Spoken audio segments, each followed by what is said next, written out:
Voltemos a Filipenses para o nosso comentário a respeito disso. Vamos lá. Eu estou tratando com vocês sobre a palavra excelente. Deixa eu dar uma examinada aqui no texto, versículo 10.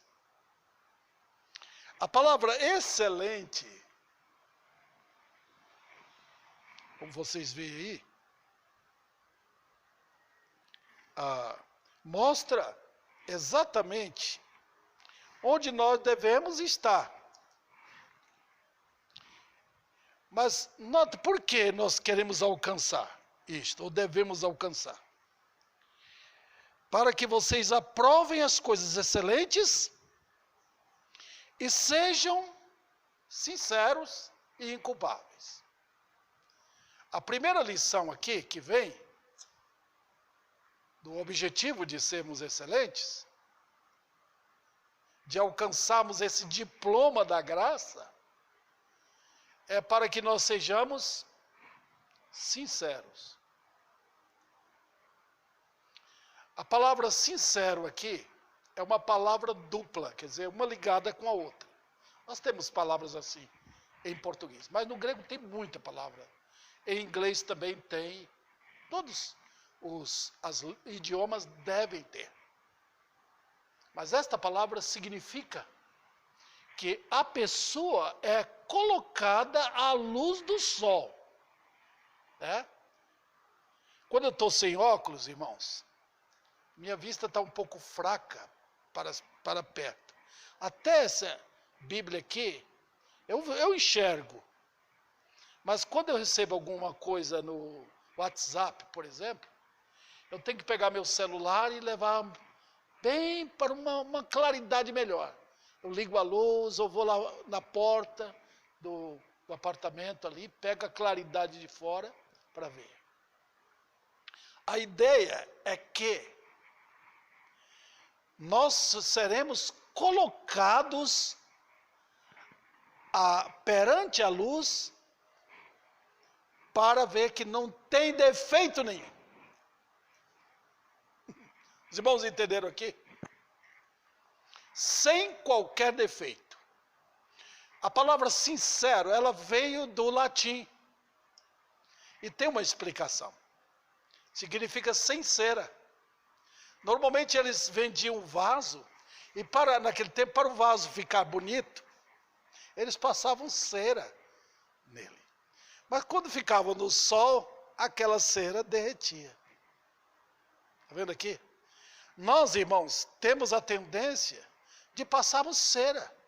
Existe esse cristianismo encerado. Hoje, quando é posto à luz do sol, o que acontece? A cera derrete. E nós somos vistos nas provações. Veja o que acontece nas provações, a cera derrete. Nós fazemos isso, irmãos, nós somos assim. Os nossos defeitos nós queremos esconder, ocultá-los, para ninguém ver. Nós estamos na igreja, nós passamos uma cera no cabelo, por assim dizer, na face, no sorriso, né? Mas espera um pouquinho, você vai ver. O movimento hipócrita é assim. Eu conheço um homem, ele diz, eu quero ser o mais leal possível. Eu quero ser uma pessoa bem honesta para que eu possa ganhar a salvação naquele dia. Nota o conceito errado desse movimento pentecostal. Por quê? Porque eles passam cera. Mas quando vem o sol quente, a cera derrete. Eu não posso acusar o movimento pentecostal, porque nós facilmente, quando estamos dentro da igreja, em qualquer ambiente, nós nos enceramos. Né? Mas deixa vir uma provação. E a gente pode ver que na hora H, naqueles momentos difíceis, nós somos acusados de termos coisas erradas que pessoas nos chamam a atenção. Dentro da nossa casa, no trato com o marido, com a esposa, né? Lá fora, devendo alguma coisa. O alvo do pleno conhecimento é que sejamos sinceros. Uma vida límpida. Todo mundo sabe o verdadeiro crente. Ele não se esconde. Ele não fica tentando maquiar. Ele é o que ele é. E ele, perante Deus, ele é assim perante os homens. É a vida dele. Esse é o objetivo, irmãos. Esse é o propósito número 1. É para agora. É para dinamizarmos nossa vida agora. Ah? Vem um segundo propósito para o futuro. Veja o que diz. Inculpáveis. Está vendo aqui? Para que sejam sinceros e inculpáveis para quando? Para o dia de Cristo. O propósito da vida cristã não é para eu me apresentar perante os homens. Não. Os políticos, irmãos, percebem que quando eles chegam lá em Brasília, estão todos lá, bonitões, com gravata, com terno, falam bonitos e tentam esconder suas maldades, né, perante os homens. Mas notem, nós não estamos preocupados com isso. Qual o nosso alvo? É Cristo. Qual a razão? Quem é a igreja? Eu pertenço à igreja. Eu já vejo muito no Facebook esse comentário estranho à Bíblia. Eu sou a igreja. Não é verdade. Rosa não é a igreja. Igreja não é indivíduo. Igreja é coletivo.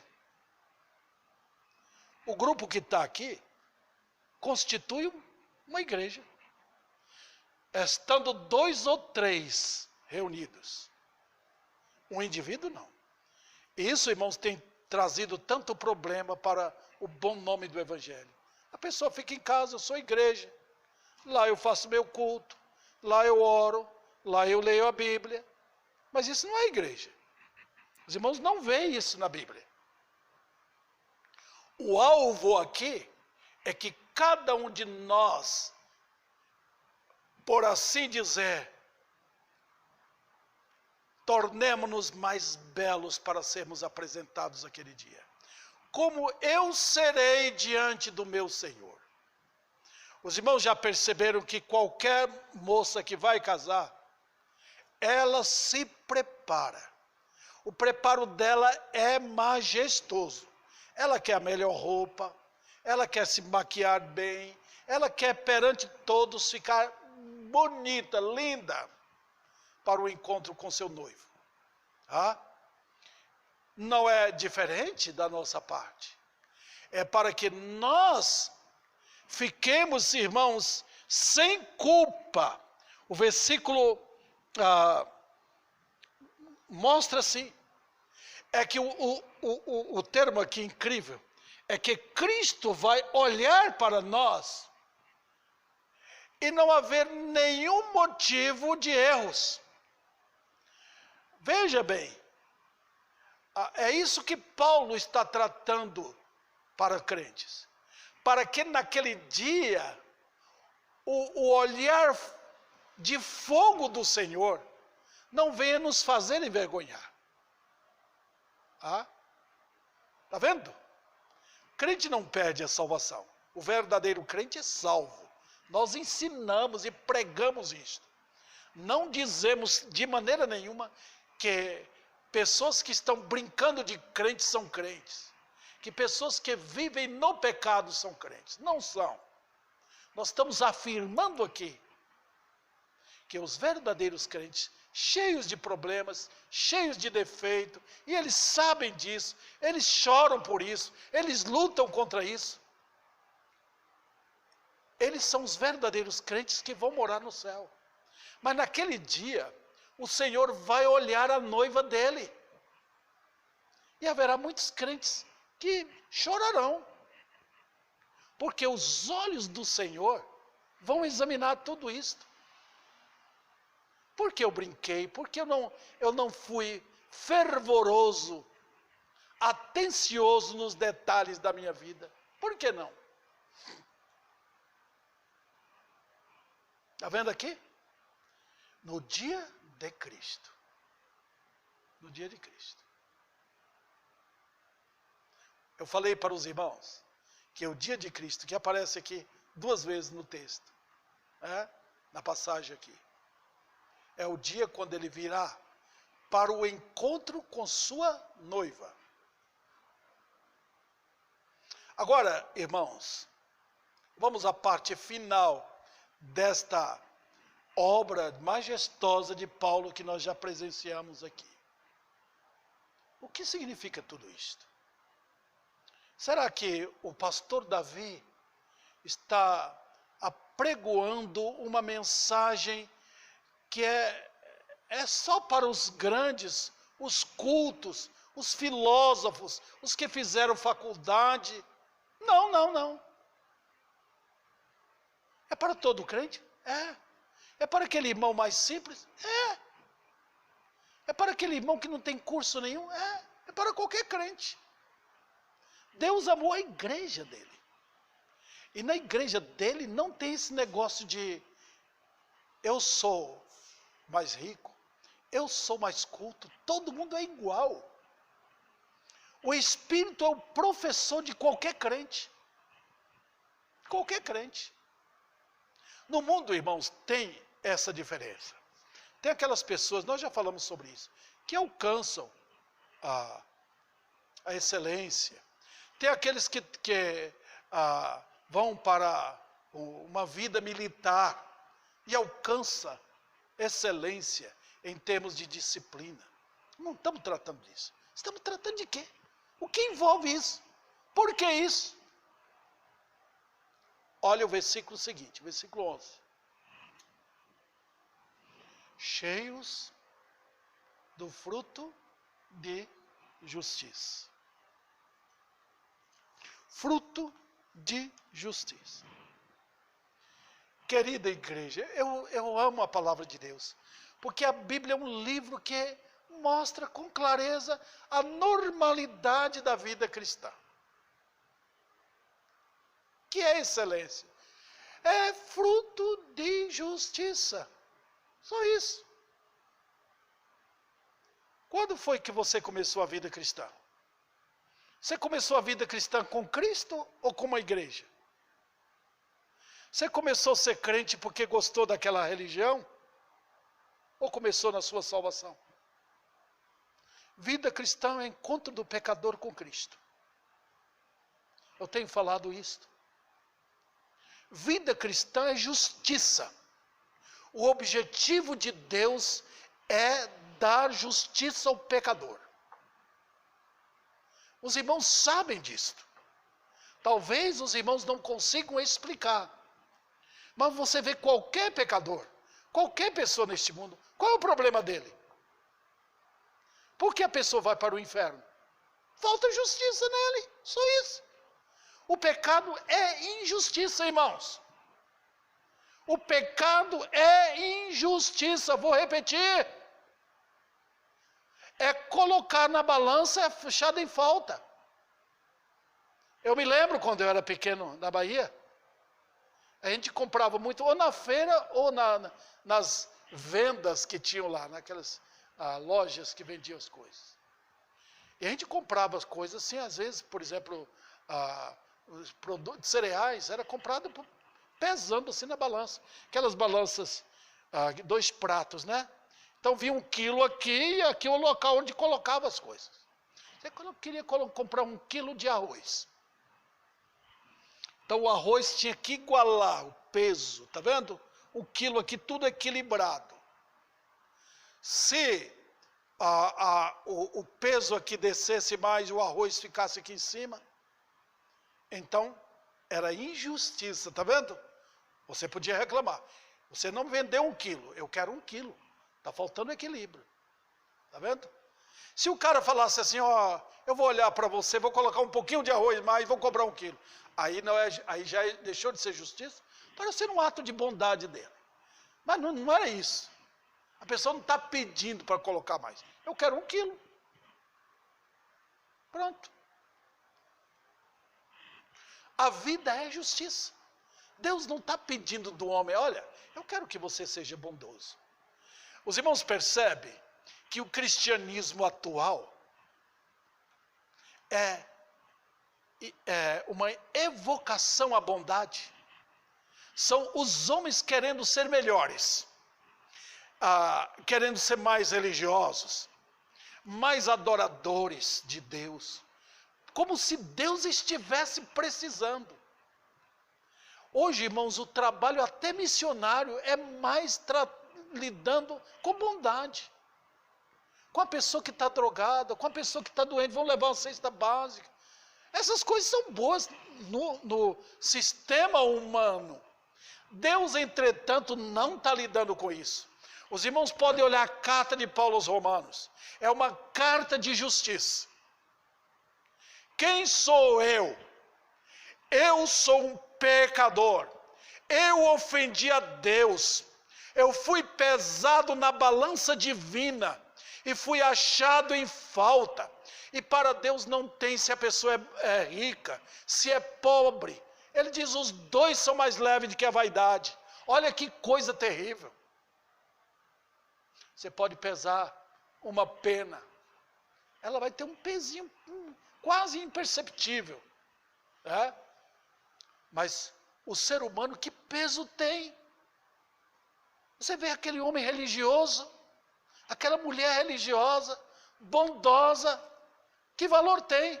Coloca na balança, coloca o peso de Deus. Vai ficar lá embaixo o peso de Deus, está vendo? Desequilibrou, não tem valor nenhum. Quando João Batista começou a pregação dele, ele dizia o quê? Qual era a mensagem dele? Endireitai o caminho do Senhor, os caminhos do Senhor. O que é que está falando com Israel? Vocês perverteram tudo. O homem, quando percebe isto, ele olha para trás. O cristianismo moderno não olha para trás. A Bíblia nos chama a olhar para o passado. O cristianismo moderno nos chama para olhar para o presente só. Esqueça do passado. Você vê em Jeremias, capítulo 6, onde o profeta, Deus usa a boca do profeta para dizer, olhe para o passado, vê as veredas antigas. Nós não queremos isso. Nós queremos olhar para frente, olha o que eu estou fazendo, olha como eu sou agora mais religioso, olha como Deus ouve minhas orações, olha como eu tenho muita fé. Deus diz, olha para o passado, olha as veredas tortuosas, olha o que você fez contra mim, olha a maneira como você corrompeu o seu próximo e sua própria vida. O Evangelho nos chama a quê? Justiça. É por isso, irmãos, que a Bíblia usa o quê? Uma linguagem de vestimenta. A minha veste é suja. Mas parece ser limpo? Não, está manchada. Está suja. Está vendo aqui? Está corrompida. Então eu preciso me converter. O Evangelho me faz olhar para Cristo. O perfeita justiça. Jesus é o único homem perfeito. Eu preciso da justiça dele para entrar no céu. Eu preciso dessa veste, senão vou ser rejeitado. Jesus nas parábolas ilustrou muito isto. Você chega lá, oh Deus está aqui. Ele vai olhar para você. Ué, você não tem nenhum traço de justiça. Jogue fora, jogue nas trevas exteriores, e ali haverá pranto e ranger de dentes. Está vendo? Então, irmãos, repito aqui. Se você entender o Evangelho como uma coisa mostrada apenas no aspecto religioso, no fato que eu fui batizado, no fato que eu tenho uma liderança da igreja, no fato que eu me acho muito melhor agora. Eu tenho feito muito esta pergunta para pessoas que me dizem que são crentes. Você acha que você merece o céu? Normalmente a resposta é, eu mereço. é sinal de que a pessoa está enganada. Quando a gente prega o evangelho hoje, todos silenciam. Não tem, irmãos, ninguém que abra a boca para condenar a verdade. Não tem. Mas então, vamos voltar? O que é? Eu sou justo? Sou. Eu fui chamado para ser apresentado perante Deus como tendo a justiça de Cristo em mim. Justificado, pois, pela fé, temos paz com Deus. Pronto. Mas sabe de uma coisa? A vida cristã é justiça também. Se espera o quê? Que eu vou viver justamente. Deus nos chama à justiça, irmãos. Dá a Deus o que é de Deus. Então, quando você vê um cristianismo hoje, sem justiça, quando eu não estou cumprindo o meu dever perante Deus e perante os homens, eu sou injusto. Pronto, não é crente. É isso que Paulo quer dizer aqui. Olha o versículo 11. Cheios do fruto de justiça. Está vendo aqui? Tudo agora, irmãos, é justiça. É justiça. Não tem mais nada que proclame injustiça. Que alguém pode apontar o dedo e me chamar de errado.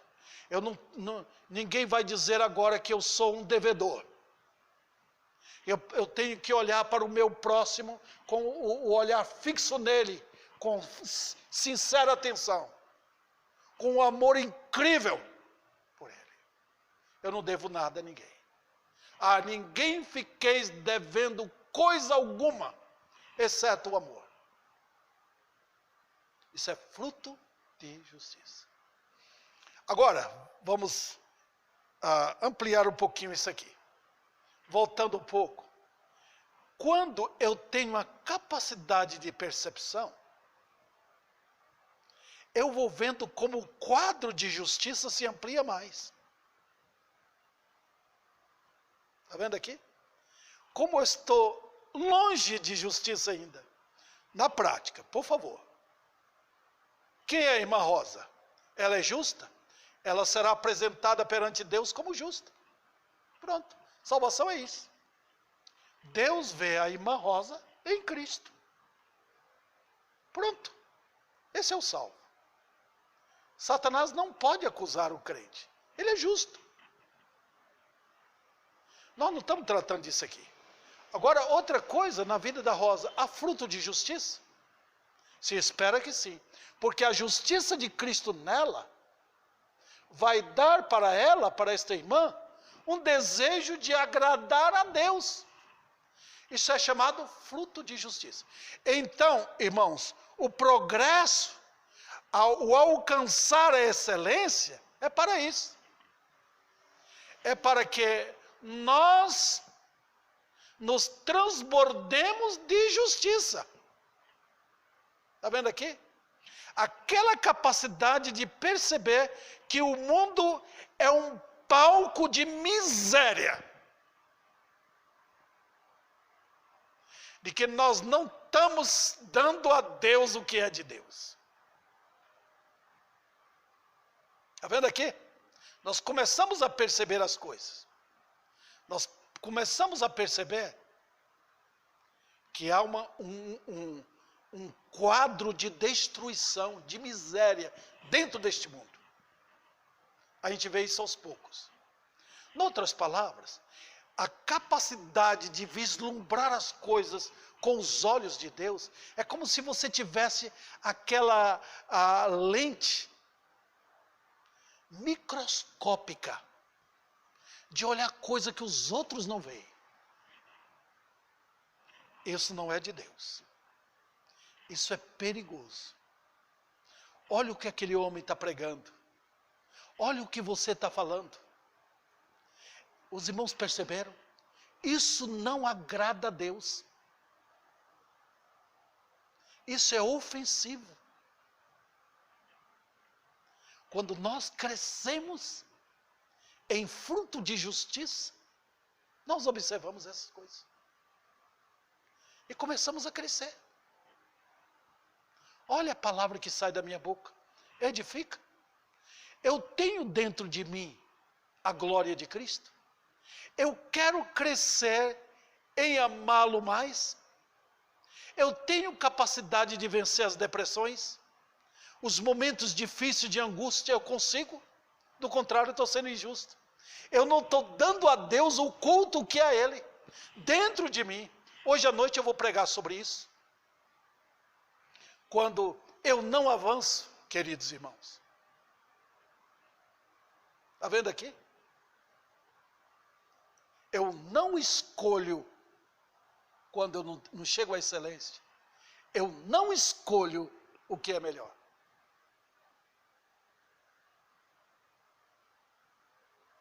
E o alvo disso tudo é o quê? Qual é o propósito disso tudo? Olha o final do versículo 11. Cheios do fruto de justiça, que vem por meio de Jesus Cristo. Está vendo aqui? A glória dele. Nós não recebemos nada de homem. Quando você vê um cristianismo chamando pastores de mitos, glorificando homens, isso não é de Deus. O que somos pela graça veio de Cristo. Jesus é o justo. Ele nos justificou. E nós fomos chamados para alcançar a perfeição da justiça dele em nós. Tudo veio dele. Não tem louvor a Paulo, não tem louvor a Calvino, não tem louvor a Lutero, não tem louvor ao pastor da igreja. É fruto de justiça que vem de Cristo. É a glória dele. Os irmãos podem perceber, os apóstolos rejubilavam nisto. Cristo estava no comando, é o Senhor. As vidas deles eram envolvidas em temor. O comando do Senhor Jesus Cristo. E assim, finalizando esta parte, para a glória e louvor de quem? Louvor de Deus. Está vendo aqui? Cristo é o mediador disto. E no final, as três pessoas são glorificadas. O Pai, o Filho e o Espírito. O alvo é este. É que no resultado, no ajuntar de tudo, Deus é louvado. Glória a Ele. Glória a Ele. Então, irmãos, na mediação de Cristo é que é a nossa vida. Os irmãos perceberam? Jesus é a pessoa central. Cristo Jesus, homem, Deus. E assim, nós terminamos esta primeira parte desta carta incrível, excelência de carta. E nós vamos entrar agora na segunda parte. Os irmãos lembram que Paulo está tratando de quê? Os irmãos, olhem a vida desse homem. Eu me lembro, uma vez, eu estava no começo do meu ministério aqui. Eu fui no acampamento de pastores, lá em São Paulo. Naquele período, estava começando vamos dizer, aquele som comunista no Brasil. Começa com o quê, o som comunista? Começa com tirando a glória de Cristo e passando para homens. E eles cantaram lá um corinho. Era seu nome Barnabé, natural de Chipre. Pastores cantando aquilo, irmãos. Eu nunca vi música tributada a Paulo. E Paulo foi, em termos de trabalho, superior a Barnabé. Barnabé foi um grande homem de Deus. Foi um líder na igreja em Jerusalém. Ajudou Paulo. Mas quem disse que nós tributamos louvores aos homens? Tiveram missionários, irmãos, grandes homens que eu conheci. Ninguém nunca fez tributo de louvor a ele. Mas notem, um homem sendo tributado com louvor na boca de pastores. Para que isso? A glória de Cristo. Filipos, a igreja em Filipenses, tributou algum louvor a Paulo? Não. Porque a igreja via que o evangelho que Paulo pregava era o evangelho bíblico. Paulo nem sonhava nisto. Paulo sofreu, foi preso, foi. Por amor a quem? Por amor a Cristo. Ele nem considerava que os judeus o prenderam, que as leis de Roma levaram-no à prisão. Ele considerava algemado por Cristo. Ele estava ali sofrendo por causa do evangelho. Irmãos. E por isso que ele trata tanto sobre isto. Em que Paulo estava sintonizado? Numa causa gloriosa. Para ele não importava, irmãos, se ele iria viver ou se iria morrer. Ele fala que nós vamos ver no final desta parte, como ele fala do desejo de estar com os irmãos. Era como se eu tivesse preso, mas num louco desejo de sair da prisão para estar com vocês aqui. Paulo diz, não importa. Se eu viver, amém. Se eu morrer, melhor. Os irmãos estão vendo aqui? Ele usa essa linguagem incompreensiva aos ouvidos humanos. Ah? Mas por quê? Por causa do evangelho. Queridos irmãos, o evangelho, a mensagem que temos, é a mais preciosa mensagem a ser pregada. E tudo o diabo fará para que as pessoas não ouçam o evangelho. Se ele quiser perverter uma igreja, ele vai perverter. Se ele quiser perverter a boca dos pastores, ele vai perverter.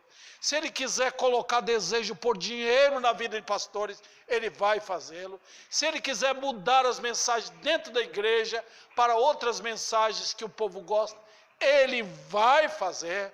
Satanás entra numa igreja, ele senta numa igreja, ele canta numa igreja, ele faz de tudo para que as pessoas não ouçam a verdade. Por quê? Porque ele sabe que se o evangelho for pregado do modo bíblico, vai acabar com as ilusões deste mundo.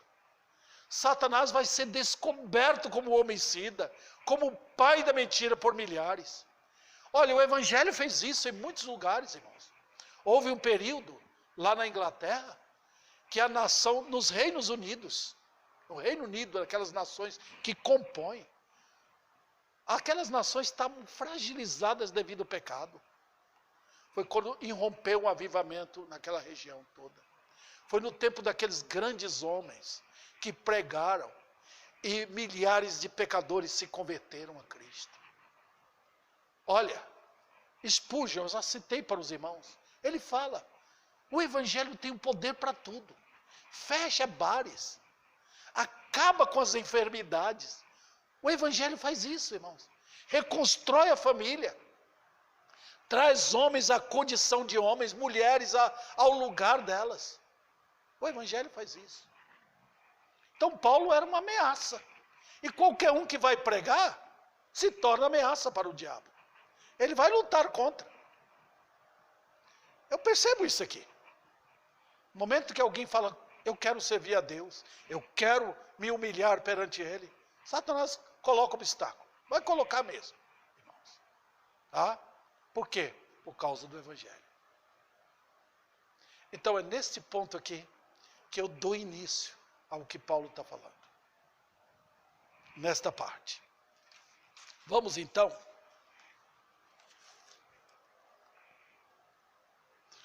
o fator evangelho. Como é que ele começa? Vamos para o versículo 12.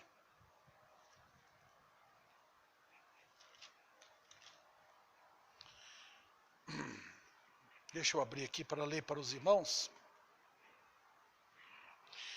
Quero ainda, irmãos, que saibam que as coisas que me aconteceram têm até contribuído para o progresso do evangelho. Eu acho isso aqui maravilhoso. Olha como ele introduz o assunto. É muito belo isso aqui. Queridos irmãos, como é que uma prisão vai contribuir para o evangelho? Os irmãos sabem que Paulo foi preso. Paulo foi o apóstolo chamado a pregar aos gentios. Paulo recebeu de Deus algumas revelações, irmãos, concernentes à igreja, que nenhum outro recebeu. Quando os irmãos leem as cartas dele, os irmãos vão ver que o evangelho que Paulo pregava é chamado mistério do evangelho. É o evangelho da justiça. Hoje no Brasil, fala muito de ministros, né? Tem Sérgio Moro, ministro da justiça, ministro disso, ministro daquilo. Mas o pregador do evangelho tem tudo isso, irmãos. Quando eu prego o evangelho, eu tenho comigo uma responsabilidade grande. Eu sou ministro da justiça, ministro disso, ministro daquilo, tudo encerrado dentro dessa função. E Paulo foi preso. Agora os irmãos já pensaram nisso? Supomos que eu seja preso. Qual é a ideia de prisão para o mundo? Fulano de tal não presta. Ele é um mentiroso. Ele é um ladrão. Ele é um corrompido. Mas o mundo é assim, irmãos. Os irmãos podem ter certeza que o mundo chega num ponto de que elementos corrosivos podem ficar livres e elementos santos e piedosos podem ficar presos e serem tratados como agentes da maldade.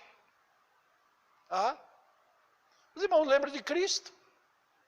Um homem justo, que só fazia o bem, só pregava a verdade, mas na hora H foi preso, acusado de ser malfeitor, e na hora de uma troca, trocaram mesmo.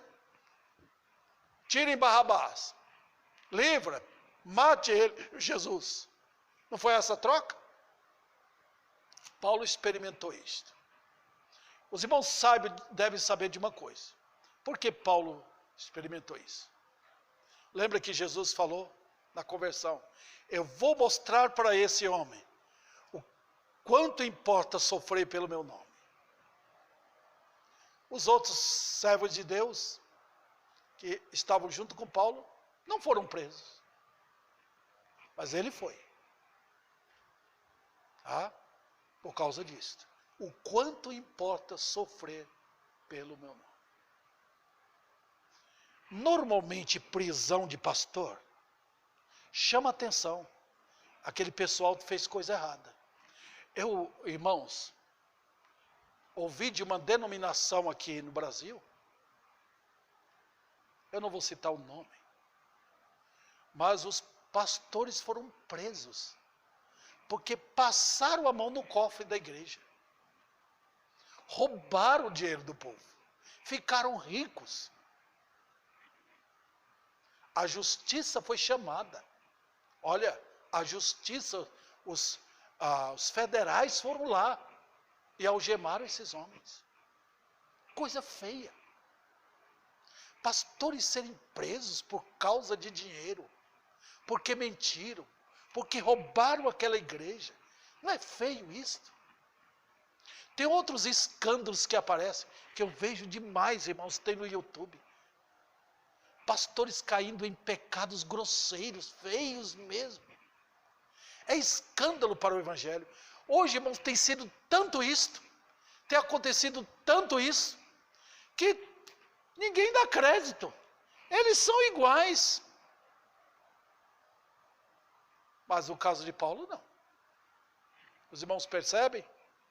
No caso de Paulo, foi preso por amor a Cristo. Os irmãos percebem também outra coisa. É que quando nós somos presos ou perseguidos justamente, a mão de Deus nos deixa sofrer. Quem pratica escândalo sofre de modo justo. Nenhum crente deve sofrer por razões justas. Quando nós sofremos por razões injustas, sem ter motivo no nosso sofrimento, então a mão de Deus vai trazer benefício. A Bíblia manda ficar calmo. Se você está sofrendo porque alguém está perseguindo injustamente você, fique tranquilo. Deus tem bênção para trazer. Foi assim o caso de Paulo. Ele diz que a prisão dele tornou bênção. Ao invés de silenciar o Evangelho, mobilizou o Evangelho mais. Olha, irmãos, vamos supor que tem um pregador, um homem de Deus. Ele está pregando contra o pecado, contra a maldade, chamando os pecadores ao arrependimento. Qual a tentativa do diabo? Silenciar. Ou vamos matar aquele homem, ou vamos prendê-lo. Quando faz isso? Silencia o Evangelho? Não.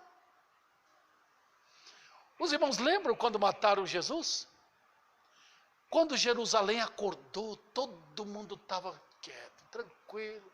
Levantaram cedo, foram fazer suas atividades normais. Veio o Pentecoste, veio gente de todo lugar. Acabou, todo mundo tinha esquecido o que ocorreu com aquele homem que foi crucificado. Mas de repente, o que aconteceu? Houve uma explosão de anúncio.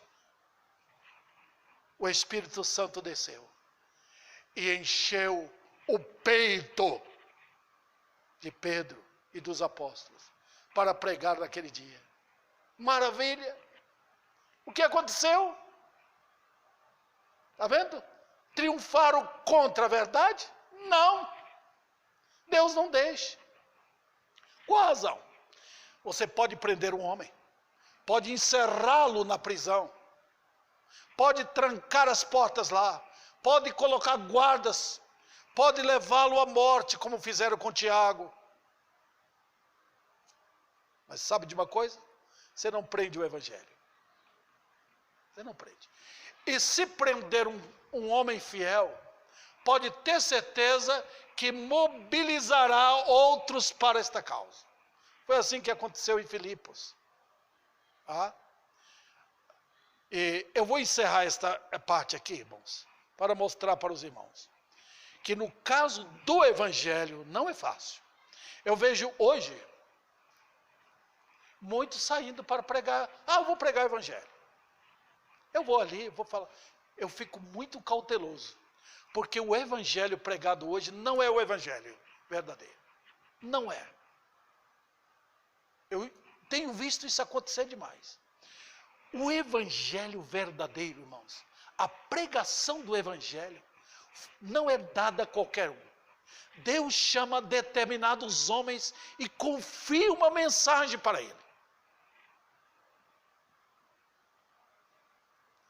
E quando pregamos o Evangelho, a igreja tende a ficar com medo. Eu vi isso aqui. Todo mundo silencia.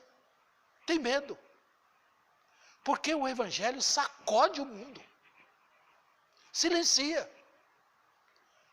Os irmãos vêm para a igreja, não há alegria, há prazer. Há júbilo nisso. Não, porque os irmãos estão num ambiente que dá medo. Não fale para mim. Vou viver do jeito que eu quero. Vou viver no pecado. Aquele que queria dizer que era crente, não é crente. Nós vivemos, irmãos, com o Evangelho em torno dos absolutos. Você é um crente? Porque se você não for, vai revelar. O mundo atual revela quem é você. Se você é crente ou não é. Os irmãos perceberam que silencia os verdadeiros? Mas quando um pregador é silenciado ou pela morte ou pela prisão, Deus tende a levantar outros e começar a trabalhar. Olha o que aconteceu. Ao invés de silenciar o evangelho, foi um rebuliço total. Houve um levantar, um despertar. No dia de Pentecostes, não só Pedro e João começaram a falar. Os salvos também começaram a espalhar por todo lugar.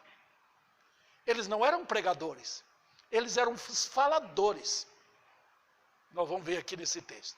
Eles começaram a falar para todo mundo, no emprego, na escola, na vizinhança, para todo mundo. Jesus me salvou, Ele ressuscitou, Ele me salvou do inferno, eu sou salvo agora. Então todo mundo ouvia e assustou o mundo.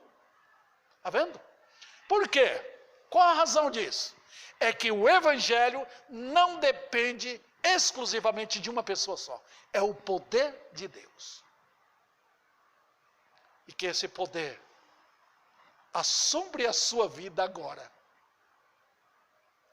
para você entender o quanto nós somos chamados para propagar, ou pela pregação, ou pelo testemunho de nossas vidas, para a causa do Senhor.